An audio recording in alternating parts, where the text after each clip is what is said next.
Good afternoon, everybody. This is Steve Fletcher with a trumpet for my people. I have an amazing update for you guys today. I think you guys are really going to be able to understand this and how it's connecting with what we are watching right now.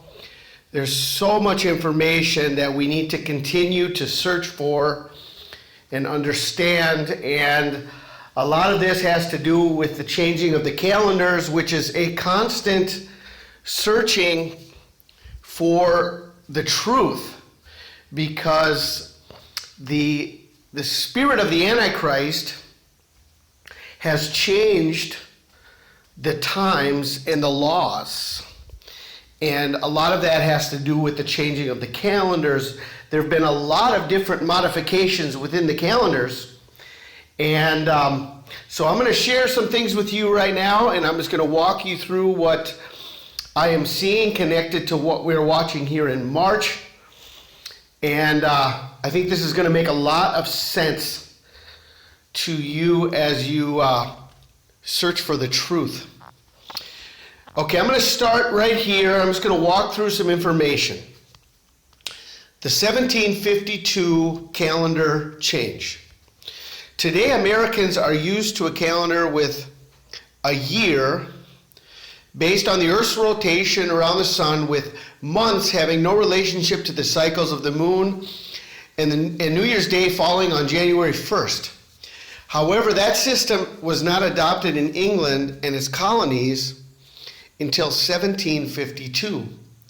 The changes implemented that year have created challenges for historians and genealogists working with early colonial records, since it is sometimes hard to determine whether information was entered according to the then current English calendar or the new style calendar we use today.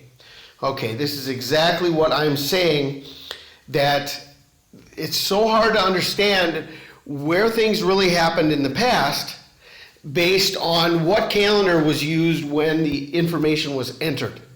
So let's continue. Throughout history, there have been numerous attempts to convey time in relation to the sun and moon. Even now, the Chinese and Islamic calendars are based on the motion of the moon around the earth rather than the motion of the earth in relation to the sun. And the Jewish calendar links years to the cycle of the sun and months to the cycle of the moon. Continuing, the Julian calendar. In 45 BC, Julius Caesar ordered a calendar consisting of 12 months based on a solar year. This calendar employed a cycle of 3 years of 365 days, followed by a year of 366 days, leap year. When first implemented, the Julian calendar also moved the beginning of the year from March 1st to January 1st. Okay, here is where we are going to see some amazing information, and the calendar being changed from the true new year was March 1st.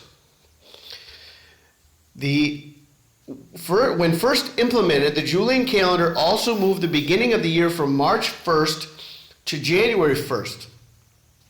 However, following the fall of the Roman Empire in the 5th century, the new year was gradually realigned to coincide with Christian festivals until by the 7th century, Christmas was marked the beginning of the new year in many countries. By the 9th century, parts of southern Europe began observing the first day of the new year on March 25th to coincide with Annunciation Day, the church holiday 9 months prior to Christmas, celebrating the angel Gabriel's revelation to the Virgin Mary that she was to be the mother of the Messiah. The last day of the year was March 24. Wow. However, England did not adopt this change in the beginning of the new year until late in the 12th century.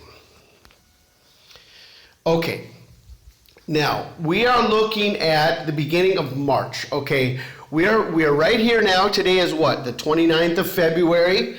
See the Google Doodle, the 29.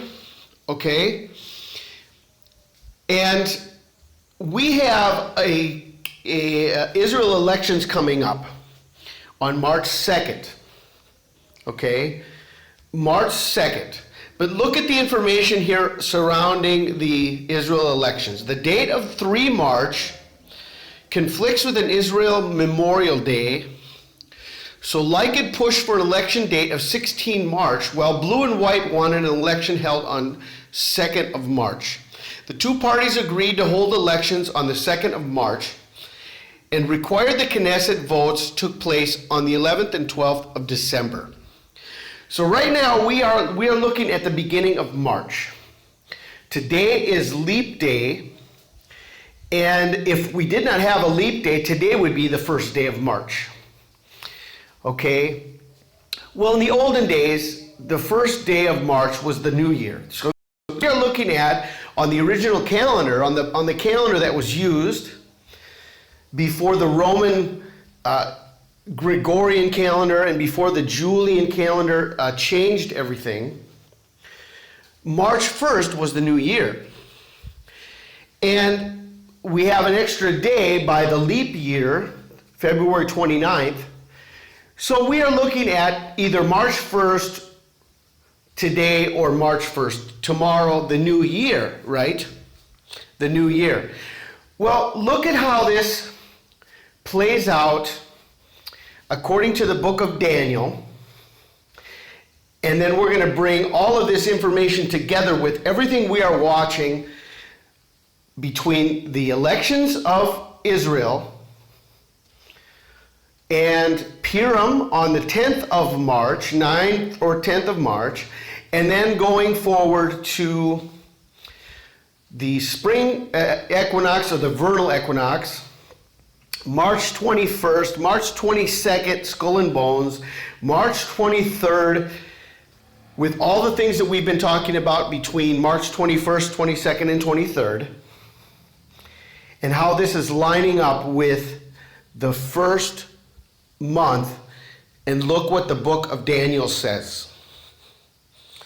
Daniel chapter 10. In those days, I, Daniel, was mourning for 3 full weeks.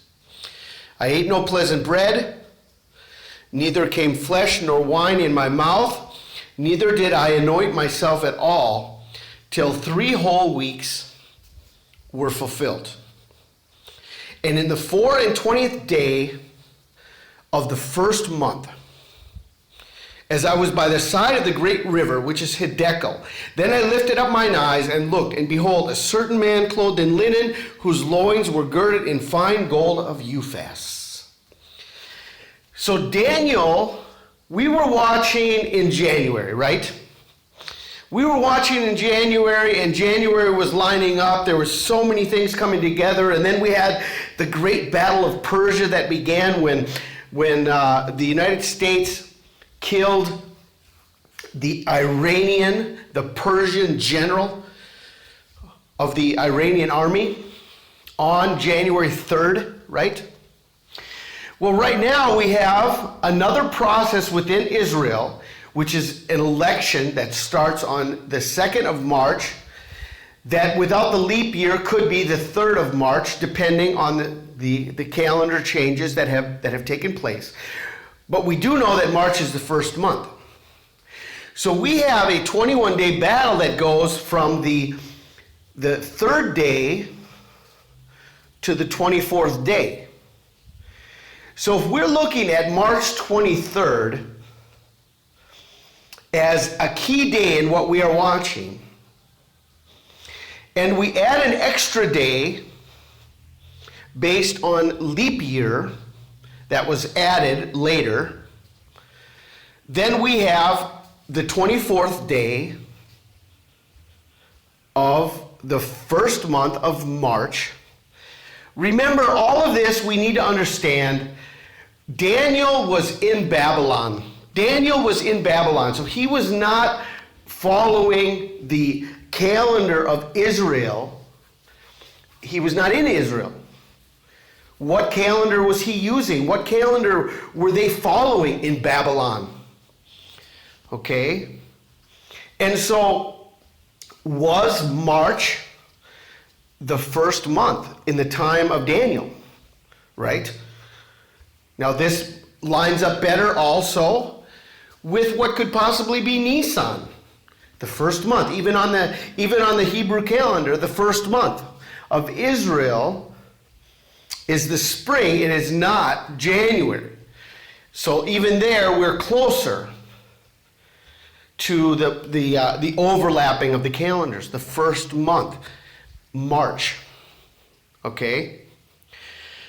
So, we're watching March 22nd. Okay, it's the day of Skull and Bones. It's the day of the abomination in 2013. It's the day shown on the movie The Purge in the election year, with the motto of Donald Trump being "Keep America Great." The election year purge, Keep America Great, March 21st and March 22nd. This is the 40-year anniversary of the Georgia Guidestones from 1980, March 22nd, 1980. Coronavirus stands for 322. CV is 322. The crowning of the Antichrist on 322. And we have the vaccination that they say will be ready within 3 weeks, bringing us right to the spring equinox or the vernal equinox. The other details we have been watching is the fact that after the abomination event, when Barack Obama was in Israel, he went to Petra the very next day. He was in Petra on March 23rd. Okay? The other thing connected to this is Obamacare, which was signed on March 23rd, 2010. Okay? Now, the book of Daniel says, in the 24th day of the first month, I was by the side of the great river, which is Hiddekel. Then I lifted up my eyes and looked, and behold, a certain man clothed in linen, whose loins were girded in the fine gold of Uphaz. And it was the end of the 21-day battle, and the archangel Michael stood up and gave victory to the people of God on the 24th day of the first month. Now, I mean, how many times do they need to change the calendars to confuse where we really are? And so the first month is definitely in the spring. I mean, whether you are looking at the Gregorian calendar when March 1st was the first month, or even on the Hebrew calendar, this is closer to where we should be watching, the 24th day of the first month. Okay? In the spring, not in the winter.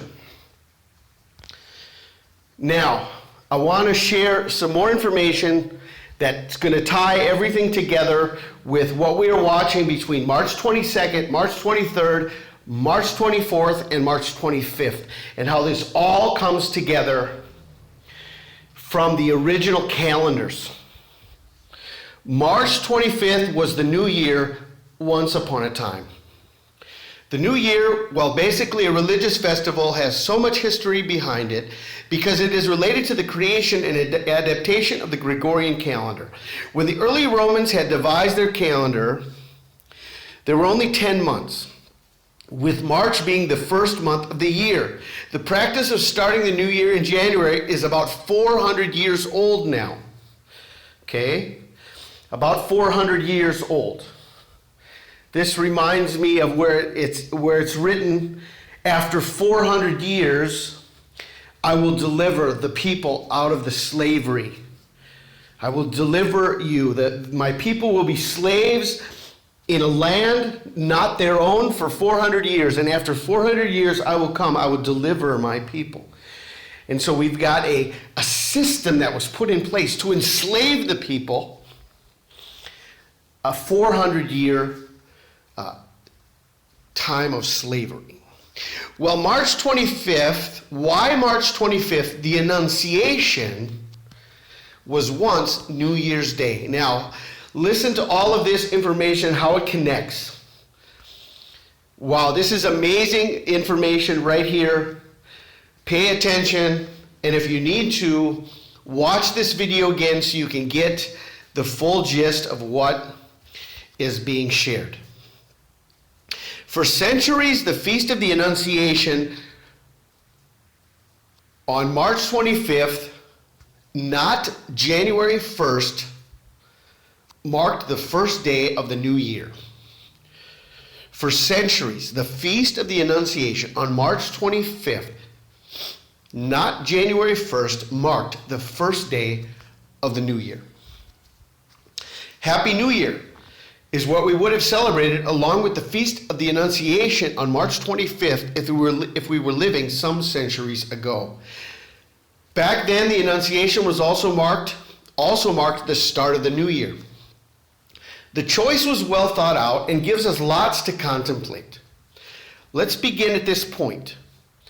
When reforming the calendar in 45 BC, Julius Caesar made January 1 New Year's Day, celebrated with non-Christian festivities, of course. Naturally, after Jesus' life, death, and resurrection, the Christians wanted to celebrate New Year's Day in a spiritual way. One early thought was to begin the year in springtime, a natural new beginning, and around the time of his resurrection. According to the Catholic Encyclopedia, what also came into play was the Jewish month of Nisan, which coincides with March and April on the Julian and Gregorian calendars and opens the sacred year. In fact, Passover is celebrated beginning on the 15th of Nisan, then continues through the 22nd. Keep that in mind. Okay? So this is the way this is explaining the connections here between March and Nisan. But then arose the question, on which day should the new year begin for Christians? That answer really narrowed down when in the 6th century there came along the monk and abbot named Dionysius Exiguus, who lived in Rome. His name isn't familiar today, but his work certainly is, especially in the use of BC and AD. He established this way of dating from the birth of Jesus Christ, before Christ, and Anno Domini, the year of our Lord, Anno Domini, which is AD, the year of our Lord. Dionysius wanted to start the Christian era in order to reform the Roman calendar and way of calculating events. One of his great concerns was coming up with the date of Easter. Naturally, the first day of the new year had to fit somewhere in the new calendar. But where? The first day of the new year was determined to be March 25th, the Feast of the Annunciation. But why and how?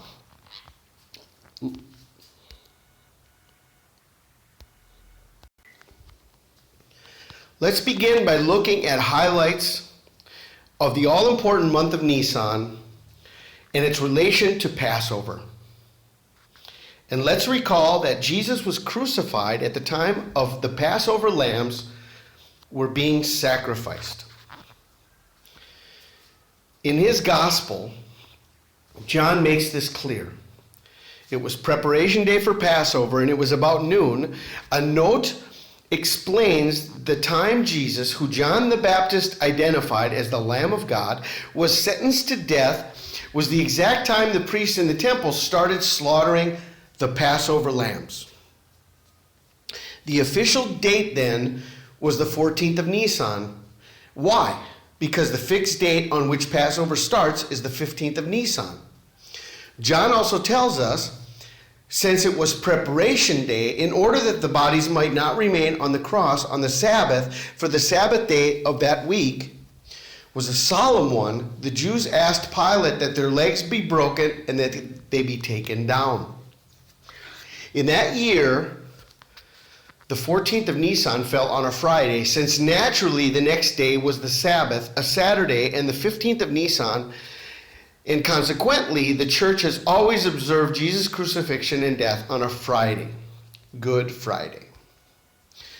So when adjusting the dates of the Jewish calendar for the Julian and Gregorian calendar, Dionysius knew that Passover begins on the night of a full moon after the northern vernal equinox, typically falling in March or April. So what did Dionysius and later others find to be the translated date of the 14th of Nisan in that year of Jesus' crucifixion? It was March 25th. Since March 25th was calculated as the date of the crucifixion of Jesus, there was a belief that one died on the same day that one was conceived. Writer Father John Fields, Vice Chancellor and Director of Communications for the Ukrainian Catholic Archieparchy of Philadelphia. If Jesus died on March 25th, the 14th of Nisan, then he was also conceived on the 14th of Nisan, March 25th. The date we celebrate the Annunciation and the Incarnation. This date began the Christian era in two ways. Thus, Dionysius set March 25th as the first day of the new year for peoples, New Year's Day, and this New Year's Day was introduced in 527 A.D. So, this is a lot of information, but March is the time where the year would end. Okay, there would be a new year in March 25th. And at the same time, March 25th would mark the Annunciation, which was the incarnation event 9 months before Christmas. So this was the time that represented on the calendar the incarnation event of the Messiah. Okay? So right now, we are watching March 22nd, March 23rd. With the way things could play out, we could also watch March 24th and March 25th.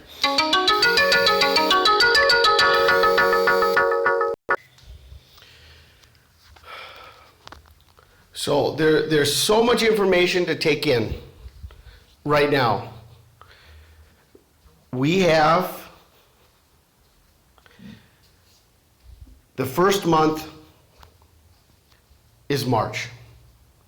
Okay? We have PURIM on the 10th day of the first month. Now, on the Hebrew calendar, the 10th day of the first month is the triumphal entry. Okay? So, then we have the 24th day of the first month, which is at the end of Passover and at the end of unleavened bread. We're brought to the 22nd and the 23rd day of the first month. And we have the Feast of the Annunciation that was originally celebrated, is still celebrated on March 24th, and the Old New Year is March 25th. How do I bring all of this information together? How do I explain it in a way that is, there's so much information to consider. So we've got the Israeli elections on March 2nd. In the book of Daniel, we have a 21-day delay bringing us to March 23rd of the first month, the 24th day of the first month. Then we have the old calendar that lines up with March being the first month. We also have calendars line up with March 24th being the end of the year and March 25th marking the new year. And this is the annunciation. This is the incarnation event of Jesus that they celebrate based on the birthday that they celebrate of December 25th. 9 months previous is the Feast of the Annunciation. Okay. So add all of this information with everything else that is connecting us with March 22nd, March 23rd, March 24th, March 25th. Now we've got a solid grasp of what may be, of what looks to be, the timing of the appearing of the Antichrist. March 22nd, Skull and Bones, the Georgia Guidestones, the Abomination, the Purge, Petra, Obamacare. And then we've got the 24th day of the first month, and we've got the Feast of the Annunciation, which is the incarnation event. Okay? So I wanted to share this with you. This is a lot of information. I don't even know how to share it. I don't even know if I'm doing a good job of sharing it. I'm doing the best that I can, trying to put this information together. I mean, as I'm looking at this, I'm like, well, there's so much information here. So many reasons why they changed the calendars. There's so many things that they've tried to steal from us and to blind us and to bring us into just not being able to understand at all where we are or what we should really be watching. When is the new year? You know, so that's the big thing. People don't, you know, the new year should not be celebrated in January. It should be the time of spring, the time of resurrection. And so the day that one died is the day that one will be, that one was born. And so the connection here is made from the first coming of Jesus Christ, all linking us to the spring, the March 24th, March 25th, and how this is all connected. Okay? So there's a lot of information. I hope I did a good job explaining it, and I think we have a real solid window for the rapture of the church and the incarnation event of the Antichrist and the beginning of the Great Tribulation, which on the old calendar would be the beginning of the year. Okay? Between March 22nd, 23rd, 24th, and 25th. We don't know the day or the hour, but we have a very important window of time with all the information that has been put together. So I pray you guys are blessed. And I, for one, know that I've been called to share this information.